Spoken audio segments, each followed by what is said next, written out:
मैत्रिणींनो नमस्कार. महिला विश्व या कार्यक्रमाचे सादर करते सूरज गोळे यांच्यासह मी ज्योती हातेकर कार्यक्रमामध्ये आपलं स्वागत करते आहे.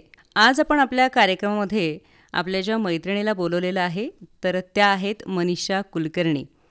त्या राष्ट्रीय स्तरावरील योग खेळाडू आहेत, योग प्रशिक्षक आहेत, योग खेळासाठीच्या पंच किंवा आपण परीक्षक म्हणूया त्यासुद्धा आहेत आणि अजून पण बरंचसं काही त्यांच्याविषयी सांगण्यासारखं आहे जे आपण मुलाखतीच्या माध्यमातून जाणून घेणार आहोत.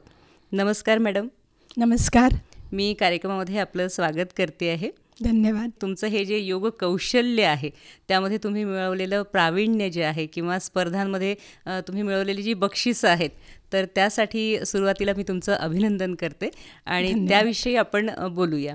खरं तर मी तुमच्याविषयी जेव्हा जाणून घेतलं तर भरपूर कलागुण तुमच्यामध्ये आहेत, पण आज आपल्याला प्रामुख्याने बोलायचं आहे ते योगाविषयी. तुमचं योगामधलं जे प्रावीण्य आहे, तुम्ही मिळवलेलं यश आहे त्याच्याबद्दल आपण सुरुवातीला सांगूया. चालेल. धन्यवाद ज्योतिते. योग या विषयीचं आकर्षण मला पहिलेपासूनच होतं आणि तसंही शालेय जीवनापासून आणि कॉलेज जीवनापासूनच अनेक स्पर्धांमध्ये मी तेव्हापासून भाग घेत होती. त्यामुळे एक फिटनेस बद्दलची आवड ही मला लहानपणापासूनच होती. कॉलेजमध्ये असताना इतका योगाचा प्रचार प्रसार झालेला नव्हता, पण मला स्वतःला आवड असल्यामुळे मी कोणाला येत असेल तर त्यांच्याकडून शिकत असे किंवा पुस्तकं असताना त्या पुस्तकातून मी आधी पुस्तकं होती तर माझ्याजवळ देखील पुस्तकं होती आणि मग मी पण त्याच्यातून शिकण्याचा प्रयत्न करून माझ्या पुरतं मी तेव्हा फिट राहण्याचा प्रयत्न करत होती. त्यानंतर मग लग्न झालं आणि मग मधला काळ सगळा आपला संसार आणि याच्यात झाला. त्यानंतर मग मुलगा झाला आणि मुलगा झाल्यानंतर माझं वजन खूप वाढलं. म्हणजे महिलांकरता एक विशेष सांगण्याकरता आहे की मग मला तेव्हा वाटायला लागलं की नाही आता आपण काहीतरी करायला पाहिजे. आणि मग लकीली माझ्या ओळखीच्या एक नाशिकच्या दामले मॅडम म्हणून ज्या होत्या त्यांनी इथे योगाचं सेंटर सुरू केलं होतं. ती गोष्ट आहे 1993 सालची. त्यांनी तेव्हाच माझ्यातलं कौशल्य ओळखलं होतं आणि मग त्यांनी मला त्या परीक्षेला बसवलं आणि त्याच्यात मला उत्तम प्रावीण्य मिळालं. आणि मग त्या मला म्हणाले की आता तू इतकी छान योगा करतेस आणि ॲक्च्युली मी माझ्या फिटनेस करता म्हणून गेली होती तर त्याच्या ज्या पुढच्या परीक्षा होत्या त्या नाशिकला जाऊन द्यायच्या होत्या म्हणजे पूर्ण योग शिक्षका करता, पण तेव्हा माझ्याकरता ते शक्य नसल्यामुळे ते तिथेच थांबलं. पण योगा मात्र मी माझ्यापुरतं सुरू होता. त्यानंतर मी 2010-11 साली योग नॅचरोपॅथीचा डिप्लोमा घेतला आणि त्याच्यानंतर मग पुन्हा योग परिवाराशी थोडासा माझा पुन्हा संपर्क आला आणि मग नंतर कळलं की स्पर्धा आहे वगैरे. आणि मग 2016-17च्या दरम्यान योगाच्या स्पर्धेकरता मला एक व्हॉट्सअपला आलं मेसेज मिळाला. तर मग मी म्हटलं की चला जाऊन बघूया. 50 ते 60 वयोगट, तोपर्यंत 50 वर्षापर्यंत मी 50शी पार केली होती. आणि मग वयाच्या 52व्या वर्षी मी पहिली योग स्पर्धा खेळली. ती जिल्हा स्तरावर बृहन महाराष्ट्र तर्फे या स्पर्धा घेतल्या जात होत्या. ही अनेक वर्षापासून योगाच्या स्पर्धा घेणारी संस्था आहे. योगाकरता फार मोठं कार्य करणारी बृहन महाराष्ट्र ही संस्था आहे. तेव्हा मी त्यामध्ये भाग घेतला. अकोल्याला जरी असलं तरी आम्ही एक 10-12 जणी जिल्हा स्तरावरती आमच्या वयोगटातल्या 50 ते 60 होतो. त्याच्यातून जिल्हा स्तरातून आमच्या वयोगटातून 4 जणींना राज्यस्तरावर पाठवायचं होतं. त्याच्यामध्ये माझा नंबर लागला आणि आम्ही राज्यस्तरावर तेव्हा मलकापूरला मोठ्या प्रमाणावर स्पर्धा झाली होती. जवळपास 800 ते 900 स्पर्धक तिथे होते. आणि माझ्याकरता ती खूपच एक्साइटमेंट होती की मी इथून सिलेक्ट होऊन आता राज्यस्तरावर जाणार. या वयात ज्या गोष्टीची मला आवड होती त्या गोष्टीला काहीतरी आता चान्स आपल्याला मिळाला आहे काहीतरी सिद्ध करण्याकरता. मला खूप आनंद झाला आणि मग मी तिथे गेली आणि खूपच ट्रेंड सगळेजण होते. खूप वर्षापासून या क्षेत्रामध्ये कार्य करणारे, या क्षेत्रामधला त्यांचा अनुभवही खूप होता. तेव्हा माझ्याकरता मात्र ते एक म्हणजे मी शिकलेच तिथून बरंच. आणि माझ्या वयोगटातील जवळपास 32 जणी महाराष्ट्रातून त्या स्पर्धेकरता आल्या होत्या.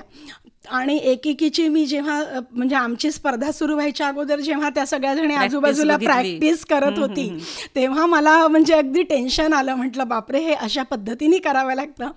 पण तरी माझा कॉन्फिडन्स खूप होता. कारण या सगळ्या स्पर्धांमध्ये एक खूप महत्त्वाची गोष्ट असते की तुम्ही मानसिक दृष्ट्या तुम्ही जेव्हा योगाच्या क्षेत्रामध्ये असता, योग तुम्ही नियमितपणे जेव्हा योग करता तेव्हा तुम्ही मानसिक दृष्ट्या फार सक्षम बनता आणि कॉन्फिडन्स पण तुमच्यामध्ये खूप असतो. त्या आत्मविश्वासाने मी त्या स्पर्धेला उतरले. आणि मग आमच्या सगळ्या पाच पाच जणी अशा तिथे बोलवतात स्टेजवरती आणि प्रत्येकाला असे ठरलेले असतात की 5 आसनं करावी लागतात. त्यापैकी 3 जी आसनं असतात ती आम्हाला त्यांना चार्ट दिलेला असतो आम्हाला. म्हणजे आता 9 किंवा 12 अशा आसनांचा चार्ट असतो. त्यापैकी तिथे सुरुवात व्हायच्या अगोदर 3 आसनांचा लॉटरी निघते. म्हणजे याचा अर्थ तुम्हाला ती जी चार्टमध्ये दिलेली जी काही 9 किंवा 12 आसनं असतात ती तुम्हाला 100% आलेलीच पाहिजे. मग तिथे लॉटरी निघते. त्याच्यातली 3 आसनं आम्हाला तिथे करायची होती आणि 2 जी आसनं होती ती स्वतःच्या चॉईसने करायची होती. मग ती चॉईसमध्ये करताना तुम्ही जास्तीत जास्त काठिण्य पातळी गाठून तुम्ही कसं परफॉर्म करता त्याच्यावरती त्या 2 आसनांना महत्त्व. स्पर्धा तुम्ही जिंकलात. हां, आणि त्या स्पर्धेमध्ये माझं नॅशनल करता नाव डिक्लेअर झालं. त्याचा मला खूप आनंद झाला. पहिल्यांदा म्हणजे विदर्भातूनच पहिल्यांदा नॅशनलला या वयोगटातून माझं नाव डिक्लेअर झालं होतं. म्हणजे खरं तर शालेय वयापासून तुम्हाला आवड होती आणि अंगी ते गुण असतात तर ते प्रकट झाल्याशिवाय राहत नाही. तुम्ही 93 साली योगाचं प्रशिक्षण घेतलं, मध्ये तो थोडाफार घरी केला आणि त्यानंतर तुम्हाला डायरेक्ट तुम्ही सांगितलं की वयाच्या 52व्या वर्षी 2016-17ला तुम्हाला स्वतःला सिद्ध करायला चान्स मिळाला.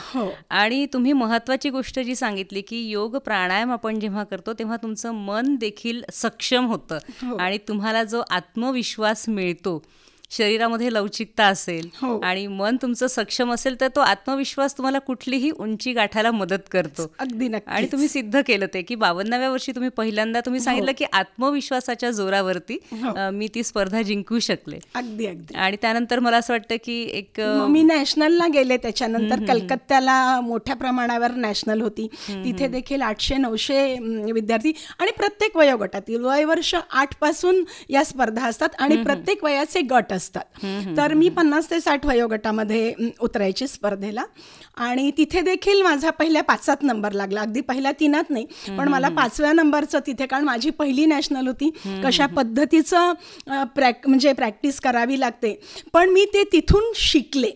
जेव्हा तिथे गेले आणि जेव्हा नॅशनल लेवलला आलेल्या ज्या माझ्या वयोगटातील स्पर्धक होत्या किंवा इतर वयोगटातील की किती म्हणजे प्रॅक्टिस करावी लागते, जीव ओतून. म्हणजे कुठली स्पर्धा म्हटल्यानंतर तिथे तुम्हाला 100% द्यावंच लागतं, पण योगामध्ये तुम्हाला विशेष शारीरिक मेहनत करावी लागते.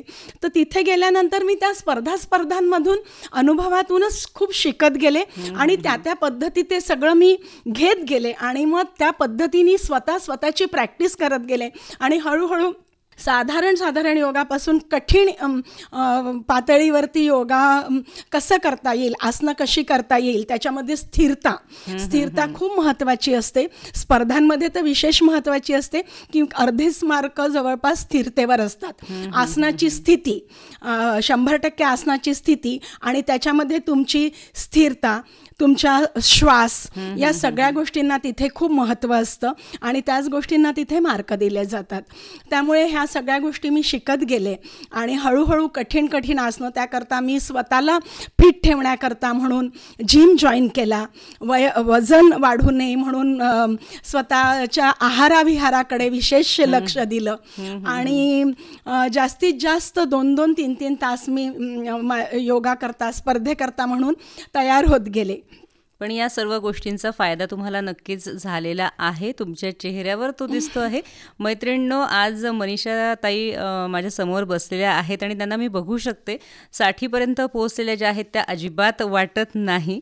आणि त्याहीपेक्षा असतं की तुमची स्फूर्ती जी आहे, तुमच्या कामातलं तुमचं चैतन्य जे आहे ते अतिशय महत्त्वाचं असतं. आजही त्यांच्या चेहऱ्यावर त्यांच्या कामातनं आपल्याला ते जाणवतं, त्यांच्या बोलण्यातनं आपल्याला ते जाणवतं. आणि तुम्ही छान गोष्ट आपल्या मैत्रिणींसोबत शेअर केली. खूपदा असं होतं की महिलांना घराबाहेर पडायचं म्हटलं किंवा काही करायचं म्हटलं तर त्यांना भीती वाटते की मला येत नाही आणि मग मी कशी जाणार आहे. पण आपण खरं तर जिथे जातो तिथे आपण तिथनं पण खूप सगळ्या गोष्टी शिकून येणार असतो. तुमच्याजवळ जेवढी पुंजी आहे तुम्ही ती घेऊन जा आणि तिथनं तुम्ही शिकू शकता. यालाच खेळाडू वृत्ती आपण म्हणतो. ती जर खरंच अंगी तुमच्या असेल तर तुम्ही तुमच्या स्पर्धक जो आहे त्याच्याकडनं पण बरंच काही शिकत असता. स्पर्धेमधून मी नवीन नवीन शिकत गेले आणि त्याच्यातून म्हणजे प्रगल्भता तर वाढतेच आपली. आणि कुठल्या पातळीवर आपल्याला जाऊन किती मेहनत करावी लागणार आहे आणि कशा पद्धतीने करावी लागणार आहे हे मी प्रत्येक वेळेस स्पर्धेमधूनच शिकत गेले आणि माझी त्याच्यातूनच प्रगती होत गेली. पण तुम्ही स्पर्धांमध्ये जी आसनं केलीत की कुठल्या आसनासाठी म्हणून मग कुठल्या आसनात कुठली स्थिती होती? आता सर्वांगासन आहे तर सर्वांगासन सगळेच जण करतात. सर्वांगासन हे सगळ्यांना माहिती आहे. पण सर्वांगासनामधून मी ते पद्मासन घालायची. पद्मासन ते जे पद्मासन आहे ते मी पूर्ण डोक्यावरती घ्यायची आणि दोन्ही हात माझे पद्मासनामध्ये ज्या स्थितीत असतात त्या स्थितीमध्ये जी ज्ञानमुद्रा आपण लावतो पद्मासनामध्ये. म्हणजे मग सर्वांगासनामधून पद्मासनामधूनही अजून ॲडव्हान्स पद्मासन ते डोक्याला लावणे आणि त्याच्यातूनही आधाराशिवाय मी दोन्ही हात हे ज्ञानमुद्रेत घेत होते. म्हणजे ही एक काठिण्य पातळी. म्हणजे स्पर्धेमध्ये तुम्हाला काठिण्य पातळीच गाठावी लागते. त्याच्यानंतर हँडस्टँड बकासन जे आसन आहे ती स्त्रियांकरता जरा अवघडच असतं. कारण स्त्रियांचे हात जे आहे ते तेवढे सक्षम, आपलं स्वतःचं वजन पूर्ण हातावर घ्यावं लागतं. म्हणजे पूर्ण 2 हातावरती संपूर्ण शरीर तोलायचं. तोलात्मक आसनांची स्पर्धा असते. त्याच्यानंतर ते बकासन मी करायची. त्यानंतर अजून पाद अंगुष्ठासन म्हणून एक जे आसन आहे ते जे आहे, आता वेगवेगळे आसन मी म्हटले ना की चार्टमधले वेगळे करणं आणि स्वतःच्या चॉईसने वेगळं आसन करणं. तर त्या चॉईसमध्ये काठिण्य पातळी गाठून जे आसनं असतात तर त्याच्यामध्ये हँडस्टँड असलं की थोडे मार्क जास्त दिल्या जातात. लेग स्टँड म्हणजे बॅलन्सिंगचे तोलात्मक आसनांमध्ये पण मार्क्स असतात. तर त्याच्यामध्ये पाद अंगुष्ठासन जे आसन आहे त्यामध्ये काय असायचं की एका पायावर तुम्ही पूर्ण बॉडी म्हणजे उभं राहायचं, पूर्ण तोलून धरायची आणि दुसरा जो पाय आहे तो पूर्ण हाताच्या बोटांनी अंगठा पूर्ण सरळ उचलून खांद्याच्या लाईनीत तुम्हाला पाय सरळ करावा लागायचा. म्हणजे तुमचा हात आणि पाय पूर्ण एका रेषेत सरळ आणि इकडे तुम्ही पूर्ण उभ्या स्थितीमध्ये दंडस्थितीतील ते आसन आहे. प्रत्येक स्थिती असते दंडस्थिती म्हणजे उभ्या स्थितीतील. तुमचं आवडतं आसन कुठलं आहे? हे सगळे तुम्ही भरपूर स्पर्धांमध्ये खूप वेगवेगळी आसनं केली असतील तर तुमचं आवडतं आसन कुठलं आहे की जे तुम्हाला फार करायला आवडतं? मला हेच आवडतं जे सर्वांगासनामधून मी जे पद्मासन करते, पद्मासनातून मग मी पूर्ण ते पद्मासन जे डोक्यावर लावते म्हणजे पूर्ण शरीराची अगदी घडीच होते. म्हणजे मी फक्त एवढीच दिसते त्या याच्यामध्ये. मी अगदी आपण शरीराची घडी केली आहे, शरीराची अगदी माझ्या पूर्ण घडीच होते आणि फक्त माझे हात आणि छोटी शरीराची घडी त्याच्यामध्ये दिसते. मला ते आसन फार आवडतं.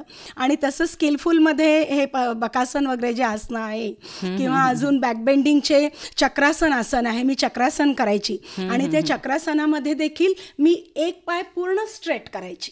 म्हणजे चक्रासन तसंच तर हात आणि पायावरती पूर्ण अर्धचक्र पूर्ण शरीराला करावं लागतं. त्याच्यामध्ये मी माझे दोन्ही पाय पौच्यावर घ्यायची आणि पौच्यावरून एका पायावर पौच्यावर राहून दुसरा पाय हे मी सरळ 90 अंशाच्या कोनामध्ये सरळ करायची. म्हणजे तुम्ही खरं तर जो बेसिक योगा शिकून घेता त्यानंतर पण आणखीन तुमचं स्किल वापरून तुम्ही त्याच्यामध्ये बरंच काही करू शकता. माझ्याकडे स्पर्धात्मक योगा करता देखील विद्यार्थी बरेच येतात. माझे अनेक विद्यार्थी हे राज्यस्तरावरती गेलेले आहे, राष्ट्रीय स्तरावरती गेलेले आहे. योग प्राणायाम खरं तर अतिशय महत्त्वाचा विषय आहे, महत्त्वाची गोष्ट आहे. आपल्या आजच्या आपण जे लाईफ म्हणतो आहे, लाईफस्टाईल जी बदलली आहे त्याच्यासाठी पण करणं खूप आवश्यक आहे. असं असताना खरं तर विद्यार्थी जीवनापासून प्रोत्साहन जे मिळतं ते स्पर्धांमधून. आता सध्या स्पर्धेचं युग पण आहे आणि सोबत जेव्हा योगासारख्या विषयाच्या स्पर्धा घेतल्या जातात तर त्यामधनं विद्यार्थ्यांना सुदृढ होण्याकडे पण वाटचाल त्यांची होते. तर किंवा विद्यार्थी याच्याकडे कसे जाऊ शकतात? योगासनाच्या स्पर्धा या अनेक वर्षापासून होतात आहे.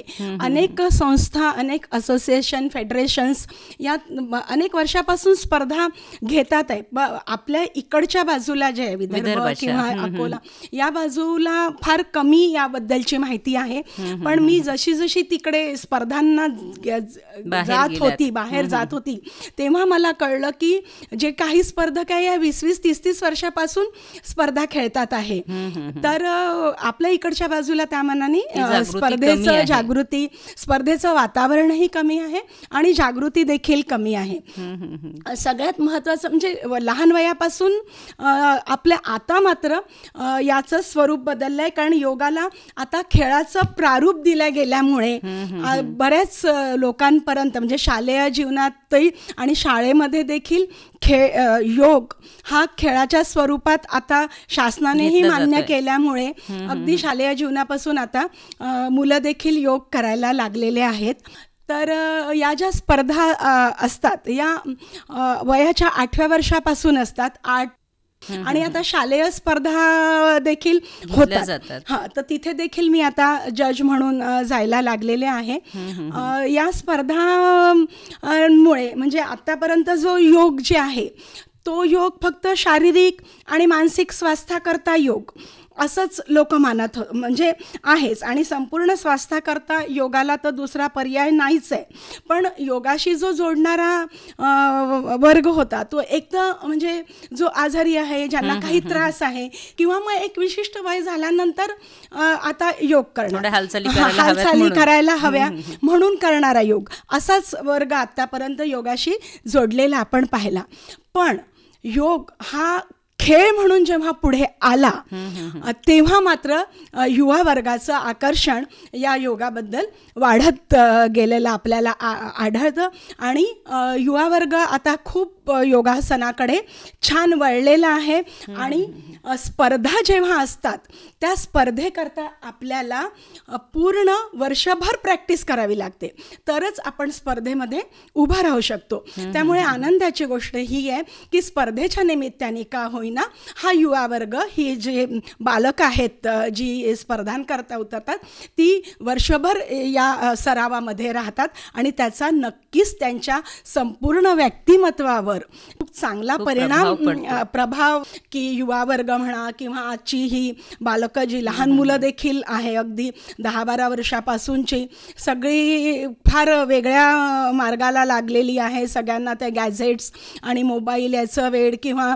मनाची स्थिरता नाही आहे कोणामध्ये, सतत कुठलं तरी टेन्शन, कुठल्या तरी या सतत त्या तणावाखाली देखील म्हणजे अगदी लहान मुलं देखील पाहिली तर सगळी तणावाखाली आहेत. पण अशा वेळेस आपण जर का योगाकडे त्यांना वळवलं तर नक्कीच त्यांच्या मनावर आणि शरीराकरता तर आवश्यकच आहे. शिवाय आहार विहार जेव्हा स्पर्धेकरता विद्यार्थी उतरतात आणि जेव्हा ते जिल्हा स्तरावर, राज्य स्तरावर आणि राष्ट्रीय स्तरावरती जातात तेव्हा स्पर्धक जेव्हा जातात तेव्हा त्यांना कळतं की नाही मला काय करायला हवं आहे. मग स्वाभाविकच आहाराविहाराकडे पण तेवढंच लक्ष दिल्या जातं. हे सगळं हा पूर्ण अशी लिंक आहे. आपण जेव्हा त्याच्याशी जोडल्या जातो तेव्हा स्वाभाविकच त्या सगळ्या गोष्टींचा विचार आपण करतोच. आणि मुख्य म्हणजे आता गव्हर्नमेंटनी म्हणजे या 2-4 वर्ष झाले जेव्हापासून आपले हे पंतप्रधान मोदीजी नी योगाचा प्रसार आपल्याला माहिती आहे की वैश्विक स्तरावरती त्यांनी योग पोहोचवला आहे जगापर्यंत. जगामध्ये योगाचं महत्त्व वाढलेलं आहे आणि ते जगाने मान्य केलं आहे. सगळ्यात महत्त्वाचं म्हणजे आणि सगळ्यात महत्त्वाचं योग हा क्रीडा प्रकारामध्ये अंतर्भाव केलेला आहे. आणि अतिशय उत्तम खेळाडू म्हणजे भारतामध्ये तयार आहेत. आणि त्यातल्या त्यात महाराष्ट्र तर या खेळाकरता अगदी म्हणजे भारतामध्ये प्रसिद्ध आहे. अनेक चॅम्पियनशिप महाराष्ट्राने घेतलेल्या आहे. आत्ताच नाही, दुसरी एशियन योगासन चॅम्पियनशिप 25 ते 27 एप्रिल दिल्ली इथे इंदिरा गांधी स्टेडियमवर झाली. तर तिथे जवळपास 20 आशियाई देशांनी भाग घेतला होता. प्रतिनिधी तिथे आले होते आणि 18 देशातील खेळाडू या इथे आपल्या भारतामध्ये खेळायला आले होते. म्हणजे आता योगाचा प्रसार किती झालेला आहे याच्यावरून आपल्या लक्षात येईल. आणि यामध्ये आनंदाची गोष्ट म्हणजे भारताने सगळ्यात जास्त गोल्ड मेडल घेतलं. आणि आता हे गव्हर्नमेंटनी याला मान्यता दिल्यामुळे तिथे अतिशय म्हणजे बाकी खेळांमध्ये खूप पैसा आहे आणि त्याच्यामुळे जसं क्रिकेट आहे, बाकीचे गेम्स आहे, त्याच्याकडे विद्यार्थी जास्त जाताना.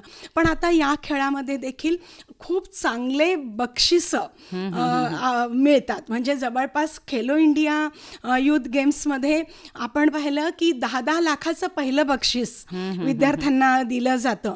आणि आजकाल ट्रॅडिशनल योगा सोबत रिदमिक योगा, आर्टिस्टिक योगा असे हे जे 2 प्रकार आता निघालेले आहे आणि ते देखील खूप स्किलफुल आहे. आणि खूप चांगलं करिअर योगामध्ये आता हळूहळू युवकांकरता झालेला आहे. नोकरी करता म्हणून जो कोटा असतो तो आतापर्यंत अनेक वेगवेगळ्या खेळाकरता होता. आता योगा करता म्हणून विशिष्ट नोकरी करता कोटा निर्माण झालेला आहे. त्याच्यामुळे नोकरीच्या उत्तम संधी, उत्तम जर का खेळाडू असेल तर त्याच्याकरता नोकरीच्या संधी देखील छान निर्माण झालेल्या आहेत. पुरस्कार पण तुम्ही सांगितलेत की विशिष्ट पुरस्कार जे आहेत ते योगासाठी पण आता दिले जातात.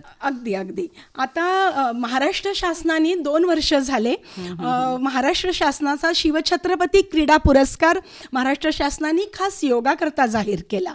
तर तो 2 वर्ष झाले. मागच्या वर्षी कोल्हापूरच्या आणि एका पुण्याच्या विद्यार्थीला मिळाला.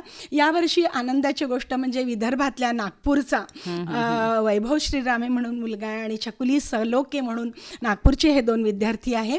यांना यावर्षीचा महाराष्ट्र शासनाचा शिवछत्रपती क्रीडा पुरस्कार प्राप्त झालेला आहे. म्हणजे युवकांसाठी तर आपण बघितलंच की योगामध्ये सध्या भरपूर त्यांना करिअरला वाव आहे आणि सगळ्या आणि त्या दृष्टीने तुमचं आयुष्य पण सुंदर होणार आहे. महिलांसाठी आपण बोलूया की महिलांना पण योगाची प्रचंड गरज आहे. तुमच्या उदाहरणातून तुम्ही दाखवलाय की आपण कुठल्याही वयामध्ये योगा करू शकतो आणि अगदी स्पर्धांमध्ये खेळू पण शकतो. तर त्यांच्यासाठी थोडं सांगा की त्यांनी कुठली आसनं करावीत, त्यांनी योगाकडे कसं वळावं. खरं तर महिलांनीच योगाकडे वळायला पाहिजे. महिलांनी रोज जो आपण म्हणजे रोजची जी दैनंदिनी आहे, उठतो बसतो खातो पितो, तसं रोज योगा करायलाच पाहिजे माझ्या तरी मते. कारण महिलांकरता खूप आवश्यक आहे. स्त्रीला 3 टप्प्यातून जावं लागतं. एक पहिला टप्पा जो असतो ती म्हणजे तिची मासिक पाळी जेव्हा सुरू होते, त्याच्यानंतरचा दुसरा टप्पा असतो तिचं गर्भारपण आणि तिसरा टप्पा जो असतो तो तिचा मेनोपाज, रजोवंती. या सगळ्या टप्प्यांमध्ये स्त्रीमध्ये खूप बदल होतात. त्याच्यामध्ये शारीरिक बदलाला तिला सामोरं जावं लागतं. मग तो जो वय असतं ते अगदीच लहान असतं, 12-13 वर्षापासूनचं ते महत्त्वाचं वय असतं. तर प्रचंड शारीरिक बदल होत असतात.